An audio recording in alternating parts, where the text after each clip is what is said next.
और दोनों देशों के बीच तनाव से पहले से ज्यादा तनाव बढ़ गया है। कल नैन्सी पेलोसी ने ताइवान को अपना दोस्त बताया था, तो वहीं चीन ने अमेरिका को करारा जवाब दिया था। जो ताइवान वर्सेस अमेरिका, वो ताइवान के साथ खड़ा है अमेरिका, और यह लड़ाई ताइवान पर अमेरिका वर्सेस चीन होती हुई नजर आ रही है। क्यों हम ये कह रहे हैं वो आपको समझाने की कोशिश करते हैं। दरअसल जो ताइवान पर अमेरिका वर्सेस चीन हो चुका है, क्योंकि अमेरिका ताइवान के समर्थन में खड़ा है और चीन अमेरिका को गंभीर नतीजे भुगतने की चेतावनी दे रहा है। एक तरह से अमेरिका जैसे सुपर पावर को धमकी दे रहा चीन। अमेरिका का जो रुख है वो ताइवान से किए गए अपने वादों से नहीं हटेंगे। नैन्सी पेलोसी ने कल ताइवान की धरती पर यह कह दिया था, और उसके बाद जो चीन ने कहा है वो भी जानना बहुत ज्यादा महत्वपूर्ण है। चीन ने जो कहा है वो ये है कि जो आग से खेलेगा वो जल जाएगा। मतलब ताइवान का साथ देने का खामियाजा ना सिर्फ ताइवान बल्कि अमेरिका को भी भुगतना पड़ेगा। अपने फ्री टाइम को एटीएम बनाइए, अपने घर से ही उद्यम शुरू कीजिए, अपने रसोई को बनाइए कारखाना। फ्रीडम ऐप को अभी डाउनलोड कीजिए। ऐसा चीन साफ करता हुआ नजर आ रहा है। अमेरिका का जो रुख है वो ये बताता है कि ताइवान में वो लोकतंत्र की हर हद तक जाकर रक्षा करेंगे, और चीन वहीं इसको वन चाइना पॉलिसी का उल्लंघन मानता है, क्योंकि इससे पहले जो चीन की वन चाइना पॉलिसी है उसका समर्थन करता रहा है अमेरिका, लेकिन ताइवान का समर्थन करके अमेरिका के रुख में बदलाव होता हुआ नजर आ रहा है। अमेरिका जो कह रहा है वो उसके मुताबिक सिक्योरिटी के मुद्दे पर वो ताइवान के साथ है। मतलब अगर ताइवान पर हमला हुआ तो अमेरिका ताइवान का साथ देगा, ना कि चीन का। वहीं चीन ये कहता हुआ नजर आ रहा है कि टारगेटेड मिलिट्री एक्शन हम जरूर लेंगे, और उसके निशाने पर यानी ताइवान के बचाव में जो आएगा हम उसको निशाना बनाने से पीछे नहीं हटेंगे।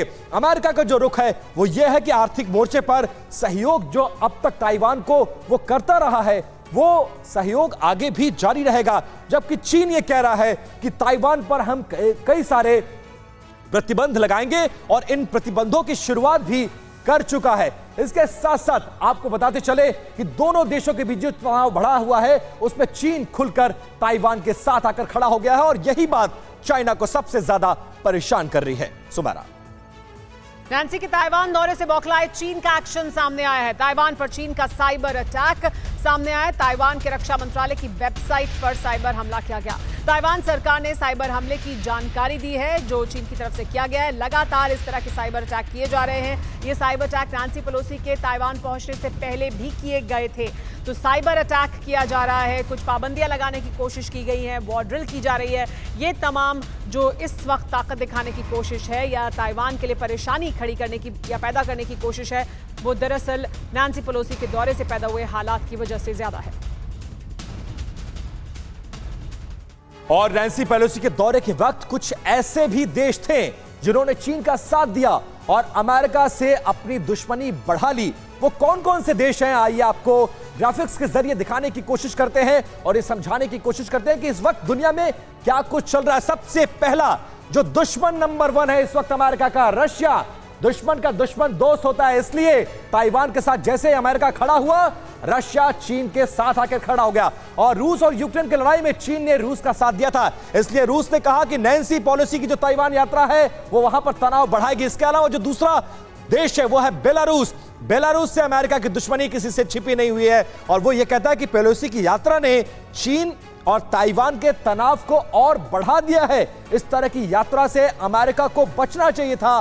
बेलारूस अपना रुख साफ करता हुआ नजर आ रहा है, और इन दोनों देशों के रुख के बाद अमेरिका की निगाहें इन देशों पर टेढ़ी हो गई है। साथ साथ तीसरा जो देश है वो है नॉर्थ कोरिया।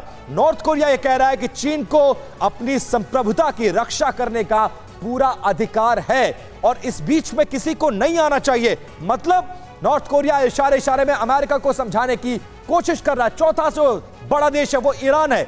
ईरान ये कह रहा है कि अमेरिका ने चीन के आंतरिक मामले में आकर हस्तक्षेप किया है, ऐसा नहीं करना चाहिए था, और एक तरह से इनडायरेक्ट वे में जो ईरान है वो चीन का समर्थन करता हुआ नजर आ रहा है, और ये सीधे सीधे अमेरिका को चेतावनी है। इसके अलावा पाकिस्तान जो ये कह रहा है इस दौरे को लेकर, नैन्सी पेलोसी के दौरे को लेकर, ये कहता हुआ नजर आ रहा है कि चीन की संप्रभुता और क्षेत्रीय अखंडता का हम समर्थन करते हैं। इनडायरेक्ट वे में वो पाकिस्तान जो मदद के लिए हाथ फैलाता हुआ अमेरिका के सामने नजर आता है, लेकिन इस मसले पर वो चीन का समर्थन करता हुआ नजर आ रहा है। इसके अलावा वेनेजुएला, नैन्सी की ताइवान यात्रा चीन की संप्रभुता के लिए खतरा है और चीन को रिएक्ट करना चाहिए। इशारों इशारों में ये बात कहते हुए ये तमाम देश नजर आए और इन देशों का रुख देखने के बाद अमेरिका ने भी ये तय कर दिया है कि जो इस वक्त में हमारे साथ नहीं खड़ा है, हम उनको जवाब देंगे। अपने फ्री टाइम को एटीएम बनाइए, अपने घर से ही उद्यम शुरू कीजिए, अपने रसोई को बनाइए कारखाना। फ्रीडम ऐप को अभी डाउनलोड कीजिए।